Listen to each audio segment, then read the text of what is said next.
इमाम सैयद सज्जाद इमाम ज़ैनुल आबिदीन अपने घर में नाश्ता कर रहे थे और इमाम के साथ चंद असहाब तशरीफ़ फरमा थे। 67 हिजरी 9 रबीउल अव्वल की ये बात है। कहते हैं कि दरवाजे पे दक्कुल बाब हुआ। इमाम ने अभी नाश्ता शुरू ही किया था कि दरवाजे पे दक्कुल बाब होने पे इमाम ने नाश्ते को मुनक़ता किया और जब जाके देखा तो एक शख्स खड़ा हुआ था और वो शख्स और कोई नहीं बल्कि क़ासिद मुख्तार सक़फ़ी था और कहा कि उस शख्स के हाथ में दो चीज़ें थीं और जब इमाम ने पूछा ये क्या है तो कहा कि मुख्तार ने आपके लिए एक ख़त भेजा है और उसके हाथ में एक थैली थी।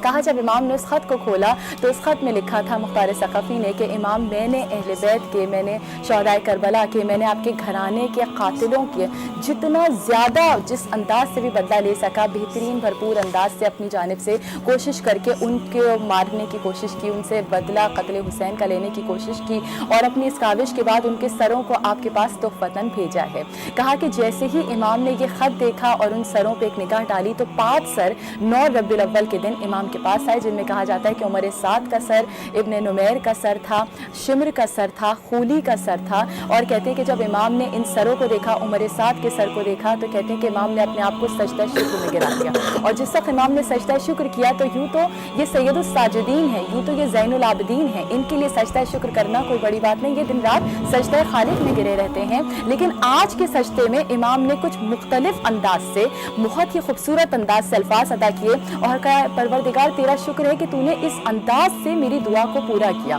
कहा असहाब ने पूछा इमाम इसका क्या मतलब है? इन जुमलों को दोहराना फराबाजी इसलिए भी ज़रूरी है कि हम 9 रबीउल अव्वल मनाते हैं, हम खुशी मनाते हैं, लेकिन बहुत से लोग नावाकिफ़ हैं कि इस खुशी के दिन का मकसद क्या है, खुशी किस बात की है। तो कहते हैं कि इमाम ने ये जुमला फरमाया, कहा कि मैं खुश इसलिए हूँ, मुझे खुशी इस बात की है कि जिस वक्त मेरे बाबा का सर इब्न ज़ियाद के दरबार में आया था तो कहा कि वो उस वक्त खाना खा रहा था, नाश्ता कर रहा था और कहा कि उसने एक मरतबा हक़ारत से मेरे बाबा के सर को देख के कहा कि अभी इनको हटा दो, मैं पहले नाश्ता करूंगा। तो कहा मैंने उस वक्त तलब के बारगाह रब्बुल इज़्ज़त में दुआ की थी कि परवरदिगार मुझे भी एक दिन इन सरों को देखना नसीब हो और कहा कि मुझे खुशी इस बात की है कि मैं भी इस वक्त खा रहा हूँ, मैं भी खुदा का रिज़्क़ खा रहा हूँ और मेरे सामने ये सर आए हैं और अल्लाह ने इस तरह मेरी दुआ को पूरा किया।